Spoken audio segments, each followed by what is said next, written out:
ආයුබෝවන් මගේ ආදරණීය පුංචි යාළුවනේ. ඔයාලා හැමෝම සනීපෙන් ඉන්නව නේද? අද සිතුලි කාටුන් අපි ඔයාලට තවත් ලස්සන කතන්දරයක් අරන් ආවා.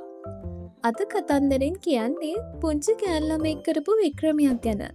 ඉතින් ඔයාලා අනිවාර්යෙන්ම කතාවේ ඉවර වෙනකම්ම අහන් ඉන්න ඕනි හොඳද? අද කතාවේ ඉන්නේ නිලෝක කියන අවුරුදු 10 පුංචි ගෑනු ළමෙක්. එයා වැඩිපුරම ආස කළේ ෆෝන් එකෙන් සෙල්ලම් කරන්න තමයි. උදේ ඉඳන් හවස වෙනකම්ම ෆෝන් එකේ ගේම් ගහන එක තමයි එයාගේ විනෝදාංශය උනේ.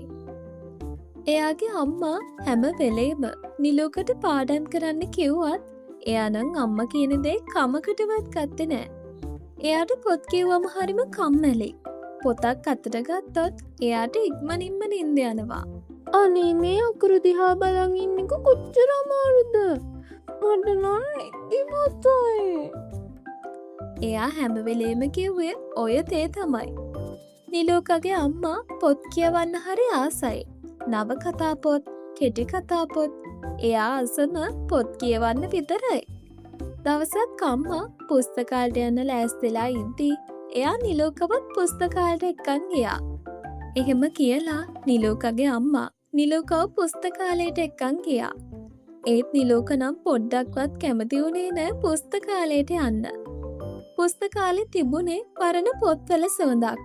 නිලෝකට ඒ සුවඳ නම් ඇල්ලුවේ නැහැ. අනේ අම්මේ මට නම් මෙතන ඉන්න බෑ. බලන්නකෝ මෙතන එන සුවඳ. නිලෝක අම්මට කිව්වා. අම්මා යාගේ යාළුවෙක්ව හම්බෙන්න යන නිසා අම්මා නිලෝකට පොතක් තෝරගෙන කියවන්න කියලා එතනින් පිටත් වෙලා ගියා. නිලෝක පොත් රාග්ග දිගේ අකමැත්තෙන් ඇවිදගෙන ගියා. එතකොට එයා ඈතින් තද නිල් පාටට තිලිසෙන පොතක් එක පාරට දැක්කා. ඒ පොතේ කවරේ ලොකු ඇස් දෙකක් තියෙන කැස්බෑවේ ක්‍රොකට් එකක නැගලා අහසට යන ලස්සන පින්තූරයක් තිබුණා. වෙනත පොත් නොබැලුවත් මේ පින්තූරේ දැක්ක ගමන් එයාට මේ කතා පොත අරන් කියවන්න ආසාවක් ආවා. නිලෝක ඒ පොතේ පළවෙනි පිටුව විවෘත කළා. චිකිස් ගාල සද්දයක් එක්ක ලොකු නිල් එළියක් පොතෙන් එළියට ආවා. ඊළඟට ඒ පොතේ හිටිය කැස්බෑවා. එයාගේ නම කැස්පියා. එයා එක්ක පාට පෝල ටිකක් පොතෙන් එළියට පැනලා බිමට ආවා. නිලෝක පුදුම වෙලා බය වෙලා පුටුවට වාඩි වුණා. කැස්පියා හිටියේ පුංචි අභ්‍යවකාශ ඇඳුමකින්. එයා hina වෙලා නිලෝක දිහා බැලුවා. "හායි, මම තමයි කතන්දර අතරේ ගමන් කරන පුංචි සංචාරකයා. ඒත් මට පොඩි කරදරයක් වුණානේ. මගේ රොකට් එක හදාගන්න කවුරුත් උදව් කරන්නේ නැහැ. මට අදම අහසට යන්න ඕනේ. ඒත් රොකට්ටුව පනගන්වන්න ඕනේ. සුපිරි ඵල සූත්‍රය මට අමතක වුණානේ. ඔයාවත් මට උදව් කරනවද පුංචි ගෑන් ළමයෝ?" නිලෝක පුදුමෙන් ඇස් ලොකු කරගෙන මෙහෙම කිව්වා. මට නම් හරිම පුදුමයි. ඔයා කොහොමද පොතෙන් එළියට ආවේ? ඒ වගේම මම කොහොමද ඔයාට උදව් කරන්නේ? මම ආවේ මැජික් ලෝකෙන්. මම දන්නවා ඔයා පොත් කියවන්න ආස නෑ කියලා. ඒත් මේ සූත්‍රය තියෙන්නේ පුස්තකාලේ අනිත් පොත් 3ක ටික. ඔයා අකමැති වුණත් මගේ රොකට්ටුව අහසට යවන්න නම් ඔයා ඒ පොත් 3 කියවලා සූත්‍ර කොටස් 3ම එකතු කරගන්න ඕනේ නිලෝකා. නිලෝකට දැන් ලොකු අභියෝගයක් ලැබුණා. පොත් කියවන්න එයා හරි අකමැතිනේ. ඒත් මේ හුරුබුහුටි කැස්බියාට නම් එයාට උදව් නොකර ඉන්නත් බෑ. මේක තමයි එයාගේ ලොකුම වික්‍රමයේ පටන් ගන්න තැන. නිලෝකට පොත් කියවන්න සිද්ධ වුණ එක ගැන පොඩි තරහක් ආවත් කැස්බියා දිහා බැලුවම එයාට උදව් නොකර ඉන්න බැරි වුණා. "හරි, අපි ඉක්මන් කරමු. පළවෙනි කොටස තියෙන්නේ අර රාක්කේ උඩින්ම තියෙන රතු පාට පොතේ." කැස්බියා නිලෝකට කිව්වා. නිලෝක ටිකක් බයෙන් වගේ ඒ පොත ළඟට ගියා. ඒකේ ඉලක්කම් සහ ගණන් ගැන තිබුණ පොතක්. ඒ පොතේ නම තමයි ඉක්මනින් ගණන් හැදීම. ඒ පොත දිලිසෙනකොට නිලෝකට පොඩි බයක් දැනුණා. ඒත් එයා පොත විවෘත කළා. ඒ පොත ඇතුලේ රවුම් බෝල වගේ ඇස් තියෙන ඉලක්කම් ගොඩක් ඇඳපු පුංචි ඇඳුමක් ඇඳගත්ත මහත මාමා කෙනෙක් උඩ පැනලා එළියට ආවා. එයා තමයි සංඛ්‍යා මාමා. හහහා හොහු. ඔයාද මගෙන් රහසක් ඉල්ලන්නේ? රොකොට්ටුව අහසට යවන්න නම් හරිම බලයක් ඕනේ. ඒ බලය හදන්නේ කොහොමද කියලා ඔයා දන්නේ නැත්නම් ඔයා ඒ රොකොට්ටුව එව්වට වැඩක් නැහැ. ඔයා මම දෙන අමාරු ප්‍රශ්න 3ට උත්තර දෙන්න ඕනේ. සංඛ්‍යා මාමා පුංචි පුවරුවක් අරගෙන ආවා. ඒකේ ලොකු ඉලක්කම් වගේම ගුණ කිරීම බෙදීම් වගේ දේවල් ගොඩක් තිබුණා. නිලුකගේ ඇස් දෙක ලොකු වුණා. අනේ මට ගණන් බැහැ. නිලුකා බය වෙන්න එපා. පොත ඇතුලේ මේවට උදව් තියෙනවා. ගණන් කියන්නේ ඔයාගේ රොකට්ටු එන්ජිමේ බලය වගේ. බලේ නැත්නම් යන්න බැහැනේ.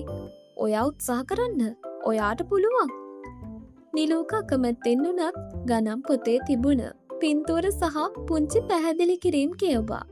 ටික වෙලාවකින් යාට තේරෙන්න ගත්තා මේ ගණන් හදන එක කියන්නේ මැජික් එකක් වගේ කියලා. අන්තිමට එයා හරිම සතුටින් ප්‍රශ්න 3ම විසඳලා දැම්මා. අනේ මේ පුංචි කෙල්ල මේවා කළාද? හරිම හොඳයිනේ. ඔයා දැන් පටන් ගන්න බලය දන්නවා. ඒ එක්කම රතු පාටින් දිලිසෙන ඵලයක් කැස්පියාගේ පොතට එකතු වුණා. සූත්‍රයේ පළමු කොටස හම්බුණා. නිලෝකට ලොකු සතුටක් දැනුණා. නිලෝකට දැන් දෙවනි පොත හොයාගන්න ඕනේ. දැන් එයා කලින් වගේ කම්මැලි නැහැ. එයාට පොඩි උනන්දුවක් ආවා. ඊළඟට තියෙන්නේ අර ලස්සන කහ පාටින් දිලිසෙන පොත. ඒක තමයි සබාදහමි පොත. නිලෝක පුස්තකාලේ අනිත් පැත්තේ තිබුණ ලා කහපාට ලොකු පොතක් ළඟට ගියා. ඒ පොත ඇතුලේ ලස්සන සත්තු, මල්, ගස් වගේම ගංගා ගැන පින්තූර තිබුණා. නිලෝක පොත විවෘත කළා. පොත ඇතුලෙන් වර්ණවත් පියාපත් තියෙන ලස්සන ඇඳුමක් ඇඳගත්තු සමනල රැජිනක් පියාඹලා ආවා. සාදරයෙන් පිළිගන්නවා දුවේ. ඔයා රොකට්ටුව හසර යවන්න කලින් හරි පාර දැනගන්න ඕනේ. නැත්නම් රොකට්ටුව අතරමං වෙන්න පුළුවන්. කොහොමද කුරුල්ලෝ හරියට පියාඹන්නේ? කොහොමද වතුර බිමට ගලන්නේ? ඒ නීති තියෙන්නේ මේ පොතේ තමයි. නිලුකයේ පොතේ පින්තූර දිහා හොඳට බැලුවා. කුරුල්ලෝ පියාඹන විදිහ, ගස්වල කොළ නැලවෙන විදිහ එයාට හොඳට තේරුණා. මට තේරෙනවා. අපි ලෝකේ හැදෙන හැටි දැනගත්තොත් තමයි රොකට්ටුව හරිම පාර යන්නේ. ඒක තමයි යන පාර. නියමයි දුවේ. ඔයා ඒක තේරුම් ගත්තා. ඔයාට දැන් හරි පාර ගැන දැනුම තියෙනවා. ඒ එක්කම කහ පාටින් දිලිසෙන ආලෝකයක් කැස්පියාගේ පොතට එකතු වුණා.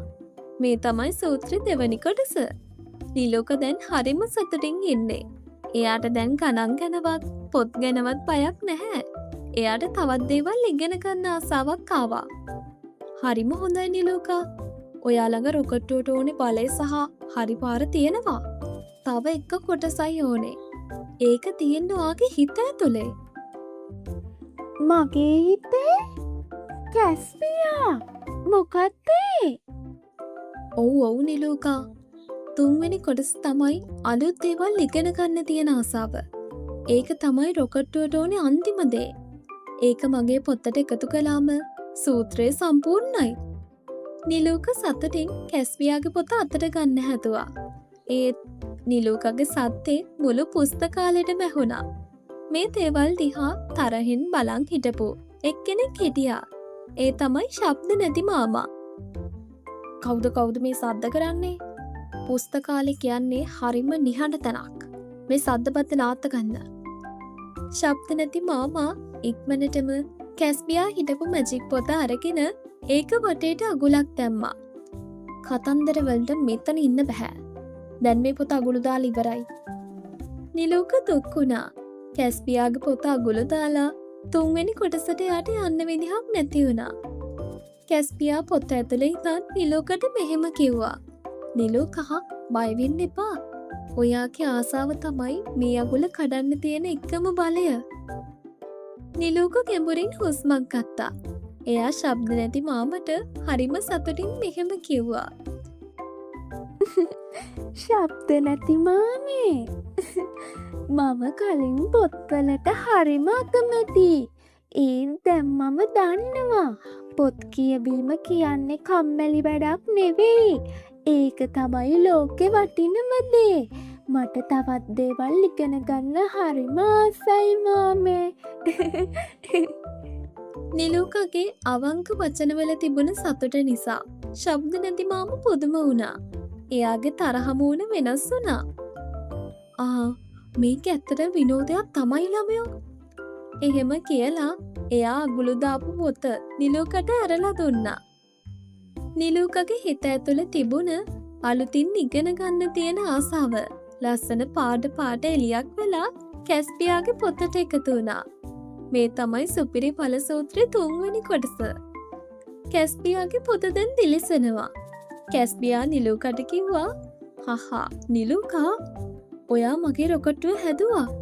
දැන් මට අභ්‍යවකාශයට යන්න පුළුවන්. ඔයා මට දුන්න බලය, හරි පාර වගේම ආසාව. ඒ කියන්නේ ගණන්, සබාදහම සහ ආසාව." කැස්පියා ඉක්මනින් රොකට්ටුව ඇතුළට ගියා. එයා ජනේලෙන් එබිලා නිලූකට සමු දුන්නා. "බොහොම ස්තුතියි නිලූකා. ඔයා දැන් අපේ කතන්දර අතර යන පුංචි යාළුවෙක් වගේ." රොකට්ටුව වේගෙන් පොතෙන් එළියට ආවා. ඒක පුස්තකාලේ වහලය පහු කළා. නිල් පාට ආලෝකයක් විදිහට අහසට ගියා. නිලූකත් පුඩි ගහලා කැස්පියාට සමු දුන්නා. අම්මා ඒ වෙලාවෙම නිලූක ළඟට ආවා. "මොකද දුවේ මේ සද්දේ? ඔයාට පොත කියවලා ඉවර කරන්න තාම බැරි වුණාද?" නිලූක අම්මට තුරුළු වෙලා මෙහෙම කිව්වා. අම්මේ, මම කතාව කියවලා ඉවර කළා විතරක් නෙවෙයි. මම කැස්බියාට අභ්‍යවකාශයට යන්නත් උදව් කළා. මට තේරුණා පොත් කියවීම කියන්නේ විනෝදජනක දෙයක් කියලා. අපි අර ගණිත පොතත්, එතකොට අර සත්තු පොතත් ගමු. මට තවත් දේවල් ඉගෙන ගන්න ඕනේ පොත්වලින්.